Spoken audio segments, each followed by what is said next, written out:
మందార మొక్కలు తొందరగా పెరిగే మొక్కలండి. వీటిని మనం ఎప్పటికప్పుడు కత్తిరించుకోవాలండి, లేదంటే మొక్కలు పేలగా తయారవుతాయి, బలహీనపడిపోతాయి. నేల మీద అయితే మొక్క ఎంత విస్తరించినా పర్వాలేదండి. మేడపైన కుండీల్లో మందార మొక్కలను పెంచేవారు మొక్క ఎదుగుతున్న దశలో కొమ్మలను కత్తిరిస్తే ఆ కత్తిరించిన చోట పక్క నుంచి చిగుర్లు వచ్చి మొక్క కుండీలో గుబురుగా ఎదుగుతుంది, కాండం బలాన్ని పొందుతుందండి.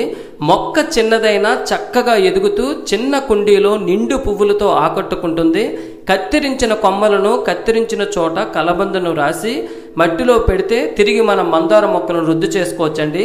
పెద్దలు అంటూ ఉంటారు, ఒక చెట్టుకు పుట్టిన కాయలన్నీ ఒకేలా ఉండవు, కానీ మనం వేసిన ప్రతి మందార కొమ్మ కూడా బ్రతకాలని లేదండి. కానీ ఏదో ఒక కొమ్మ మనకి చిగురిస్తుంది, ఫలిస్తుంది.